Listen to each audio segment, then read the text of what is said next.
Isang mapagpalang araw po sa inyong lahat na tagapakinig. Itago niyo na lamang po ako sa bansag na Rosalie. Ako po ay isang manggagamot sa isang pampublikong ospital dito sa atin. Araw-araw ay nakasabak ako sa tungkulin, sanay sa matinding pagod at sa bigat ng pressure na dala ng aking propesyon bilang doktor. Sa edad na 35, hindi naman sa pagyayabang, ngunit masasabi kong pinagpala pa rin ako sa panlabas na anyo. Maputi ang aking balat, makinis, at madalas pang ang napagkakamalang mas bata kaysa sa aking tunay na edad. Wala pa ho akong anak, kaya marahil ay napananatili ko pa rin ang aking balingkinitang pangangatawan sa kabila ng stress. Ang aking asawa ay si Marvin, kaedad ko lang din at isang mahusay na engineer. Mabait siya, responsable, at seryoso sa buhay. Subalit kung ako ay maituturing na workaholic, mas malala ang asawa ko. 5 taon na kaming kasal, ngunit hanggang sa kasalukuyan ay hindi pa rin kami dinadapuan ng swerte na magkaroon ng supling. Hindi dahil may biological na problema kami, kundi dahil sa katotohanang halos wala na kaming panahon para sa isa't isa. Palaging trabaho ang priority. Sa madaling salita, para na lamang kaming magkasama sa iisang bubong, hindi na mag-asawa ang pakiramdam, kundi magkaibigan na lamang na naghahati sa bayarin. Madalas siyang wala sa bahay dahil nasa construction site, nasa malalayong probinsya, o kaya naman ay nasa biyahe. Kapag umuwi naman siya, ako naman ang kailangang pumasok sa ospital para sa aking duty.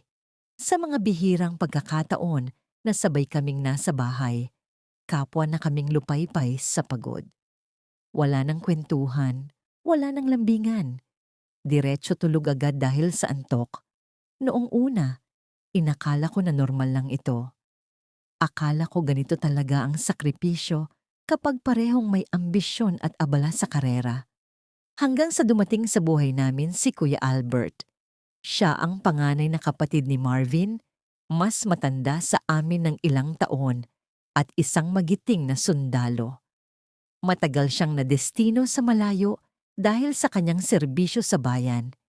Isang araw, nagpasabi siya kay Marvin na nais niyang magbakasyon at makituloy muna sa aming tahanan kahit ilang buwan lang habang inaayos ang kanyang mga papeles. Pumayag agad ang asawa ko dahil wala namang rason para tanggihan ang sariling kapatid. Hiwalay na si Kuya Albert sa kanyang asawang si Jonah. Hindi kasi nakayanan ni Jonah ang buhay sundalo.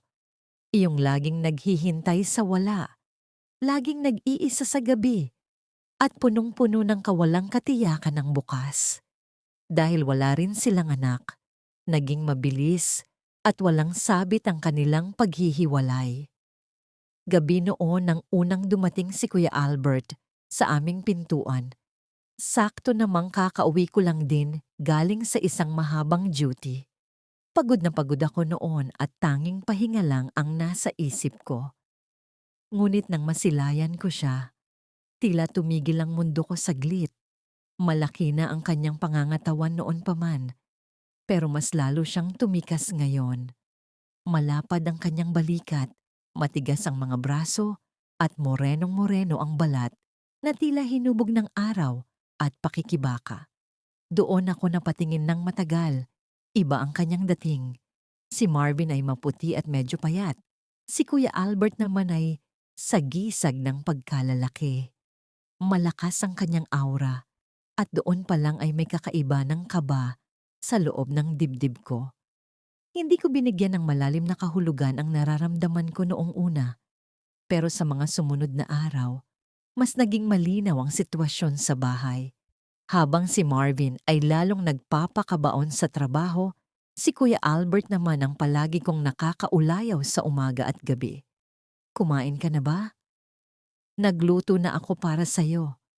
Mukhang pagod ka na naman.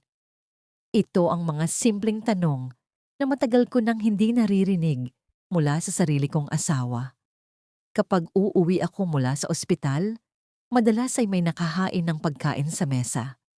Minsan pa nga, pagkagising ko sa umaga, ay may mainit na kape na naghihintay. Hindi siya mapagmalaki. Ginagawa niya lang talaga ang mga bagay na ito ng tahimik. At doon ako unti-unting nahulog. Isang umaga, habang nagmamadali ako sa kusina, muntik na akong madulas dahil sa basang sahig. Mabuti na lamang at nasa tabi ko siya. Mabilis niya akong nasalo sa kanyang mga braso. Napakapit ako sa kanyang matitigas na braso. Napakalapit namin sa isa't isa at ramdam ko ang init ng kanyang katawan. Nagkatinginan kami ng malalim.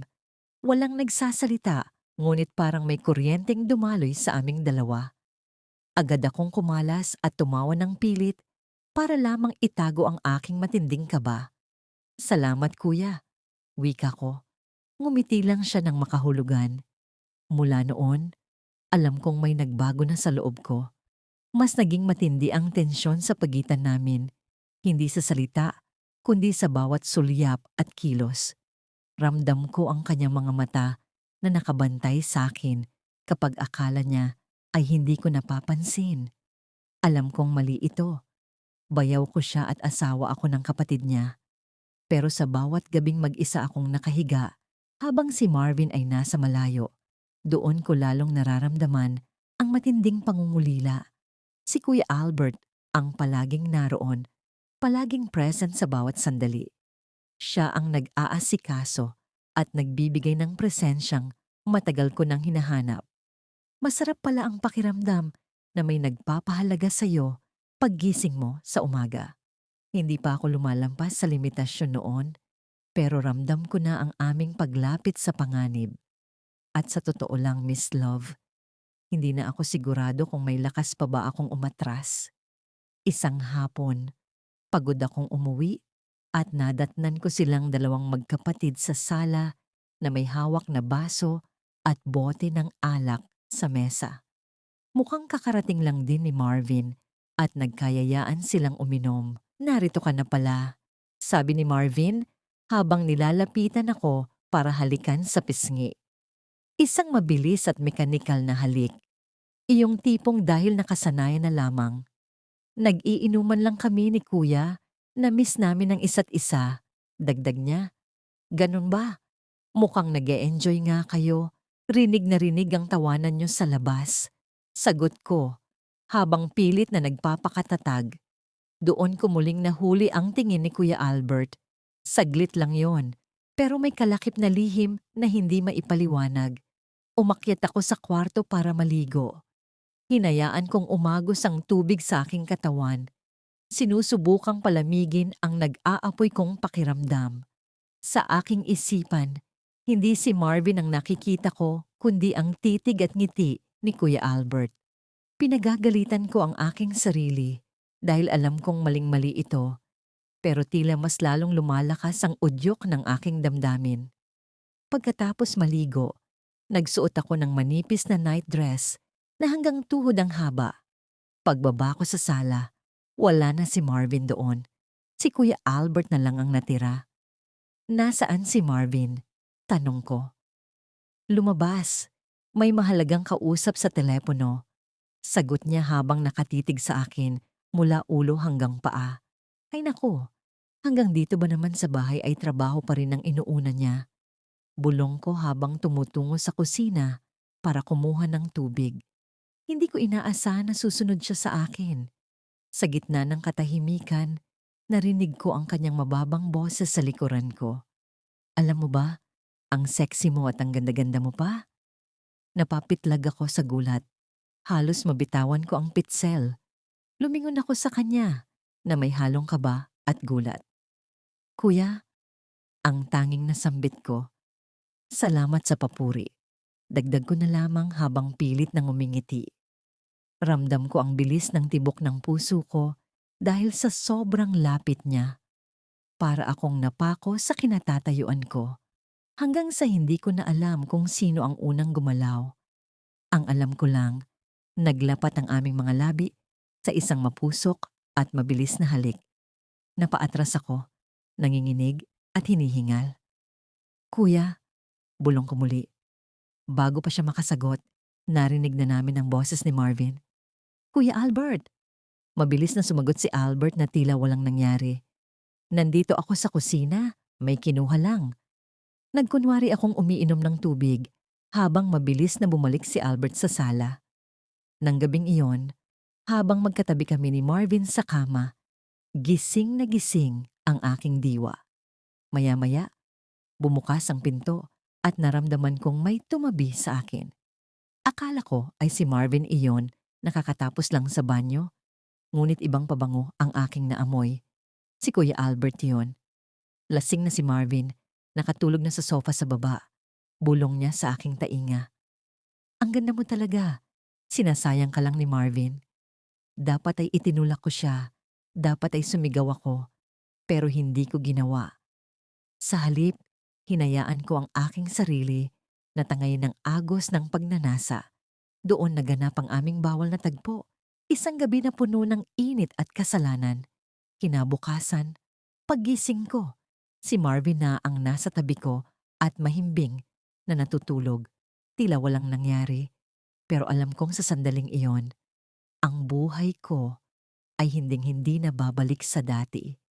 Sa mga sumunod na araw, naging madalas ang aming pagtatagpo ni Albert kapag wala si Marvin. Pakiramdam ko ay muli akong naging ganap na babae sa kanyang mga piling. Nagsimula kaming lumabas, kumain sa mga lugar na walang nakakakilala sa amin. Para kaming mga bagong kasal na puno ng tamis at excitement. Sa bahay, ang bawat sulok, mula sala hanggang kusina, ay naging saksi sa aming lihim. Ngunit ang bawat ligayang nadarama ko ay may kakambal na matinding takot. Hanggang sa dumating ang araw na kinatatakutan ko, akala namin ay nasa malayo si Marvin para sa isang project. Ngunit bigla siyang umuwi nang walang pasabi. Nadatnan niya kaming dalawa ni Albert sa loob ng aming kwarto. Sa gitna ng isang tagpong, hindi na kami ni Marvin nang maayos at inamin kong hindi ko na siya mahal. Hindi lang dahil kay Albert, kundi dahil matagal na patawad at nangakong hindi na ako muling iiwan. Ngayon, Miss Love, binuo namin ang aming sariling pamilya. Alam kong marami ang huhusga sa amin dahil sa aming nakaraan. Ngunit sa unang pagkakataon, pinili ko ang aking sariling kaligayahan. Wala akong pinagsisihan sa aking naging desisyon dahil ngayon ay ramdam ko na ang tunay na pagmamahal at kapayapaan. Maraming salamat po sa pagtanggap sa aking kwento. God bless po sa inyong lahat.